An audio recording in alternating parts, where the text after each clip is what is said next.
Hello and welcome to the Brotherhood Mentality Mission Show. My name is Jared. How the heck are you? If this is the first time you ever watch my show, we talk about the stuff that guys got going on. We talk about the stuff that we got rolling around inside of our head that, well, we just never talk about. The tough stuff, the stuff that we carry around, and sometimes I just talk about whatever I was thinking about. For instance, this last weekend, I had a revelation. Here's what my revelation is. I was at my barber's shop, place of business. I was getting all trimmed up as one does. He does a really good job. I've been going to him for about 2 years. His name is Foddy B. He owns Crispy Cuts in Toledo, Ohio. So shout out Foddy. Always does a good job. Makes this look as good as it could possibly look with what he's got to work with. And he recently just opened up his shop. And some people were naysayers of him doing that, negative Nancy's, and other people were like, way to go. I was like, hey man, I'm proud of you. Way to go. That's awesome. Good for you.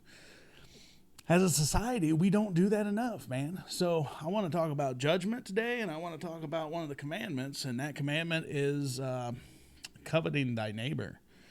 The scripture I want to talk about is a lot of us have heard or know of, or somebody mention it. Judge not, lest ye be judged. How can you point a speck out in your brother's eye when you have a log or plank sticking out of your own? So let's dive into it. This is what I thought. As Christians, sometimes we are the most judgmental people.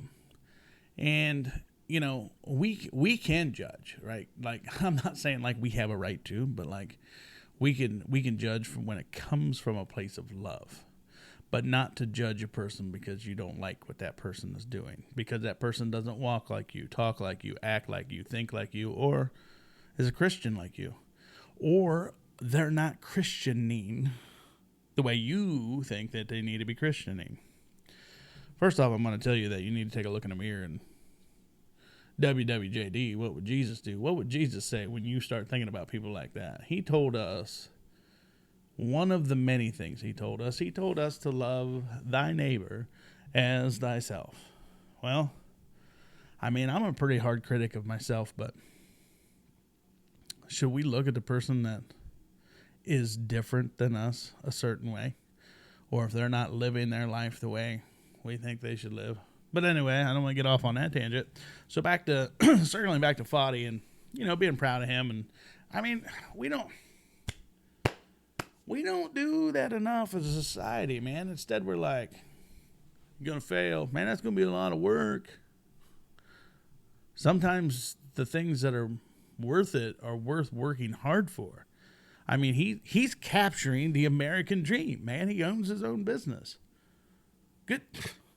Good job, dude. I'm proud of you. Way to go. He's open seven days a week because he's grinding. I don't think it's a good idea to work that much. But, I mean, when you're first starting out, that's what you got to do. You got to do the hard stuff to get where you want to be, or you're just going to be status quo. We look at people and we judge people's lives based on how we perceive those people living their lives, and sometimes the words come out of our mouth. That's not fair. That's not fair? What's not fair about it? I feel bad for anybody that has the last name Jones. We use the phrase keeping up with the Joneses a lot. And, you're trying to keep up with the Joneses, and, you're coveting what the Joneses have. But you're also judging the Joneses, Maybe the Joneses don't come to church anymore. Or they don't come to church as much as they used to. Or, I don't know. You just, you're not up with the way the Joneses are living their life. But by golly, they got a new truck, a new car, a new house, a new jet ski boat, fishing boat, side by side, dentures, whatever, liposuction, whatever they got. You're like, that's not fair. They don't even go to church, or they stopped going to church, or I heard he went bankrupt. Maybe he went bankrupt trying to make it. Like, maybe they weren't a bunch of bad decisions. It was just, I don't want to say bad luck. I don't believe in luck, but maybe some shit happened. Like he was trying to make it and he failed. But maybe now he's not going to church because he's trying to make it again. He's trying to provide, he's busting his butt to, make something of himself. Maybe that's what his goal is. I don't condone busyness, because the busyness, when you're too busy, too tired, you don't pray. Man, the devil's got you where he wants you. We are so consumed sometimes with these earthly things. But you know what? Good for Billy Bob Jones, And what, you're like, well, he doesn't go to church anymore. That's not fair. I do. I check all those boxes. I lead a prayer group. I go to church every Sunday, every Wednesday. And look what I got and look what they got. It's not fair. First off, bro, that's first world problems, man. Especially you people that are out there like judging what people have on social media. That's not fair. I know them. They're bad people. Bro, you're looking at their lives on social media through an electronic.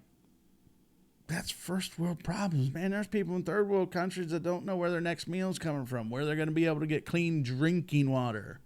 I got this at the store.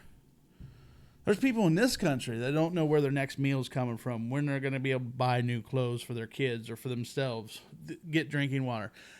They don't know how they're going to get to church. They're going to walk to church, or that little bit of gas money they got, are they going to use it to drive to church or go to work Monday so they can provide for their family?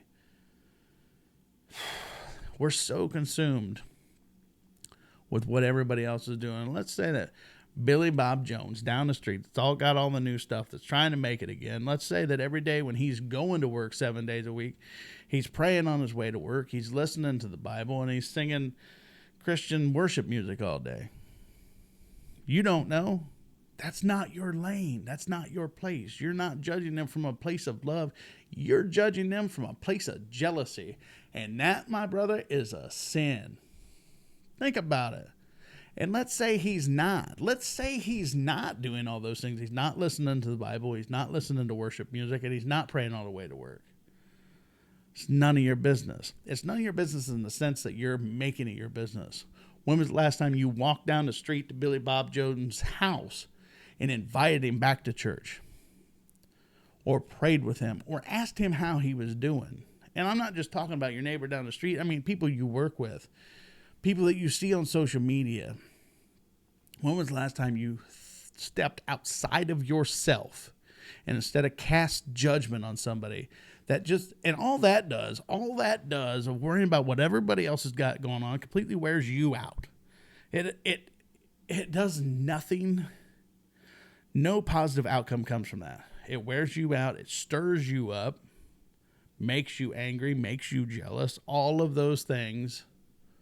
This is the devil's playground, man. If you're going to judge a person from a place of envy and jealousy, just stop. Shut up. Stay in your lane. If you're going to judge a person from love and you're worried about the Joneses because they're not going to church, go down and ask them to come back. Ask them what they got going on. The next time you see somebody at work that seems to be having a hard time, or has seemed to have been having a hard time the entire time you've known them at work, when was the last time you prayed for them? Ask them, do you need a prayer? And if they're like, I don't believe in that, why not? If you're such a Christian and you're so worried about checking your Christian boxes, when was the last time you checked the box of being a disciple? That's the stuff that I don't do it all the time, man. I judge, the smelly kid at work, or, the goofball that is different.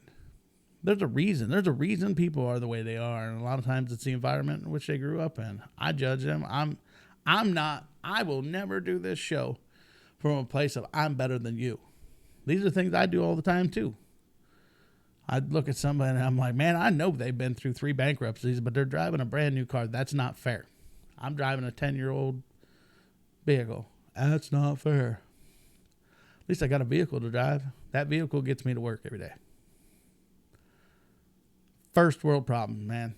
Stay in your lane. If you're going to judge, do it from a place of love, and do something for that person instead of talking bad about them behind their back. And for those people that are succeeding out there, don't be afraid to clap for them. That's all I got. That's what I got in my mind. This show, I try to keep it short, sweet, and to the point. And that's what I do. I also want to remind you at the end of every show that God loves you. I think you're awesome. Don't ever let the devil get you down. Not today, Satan. And I'll see you guys next time. Bye.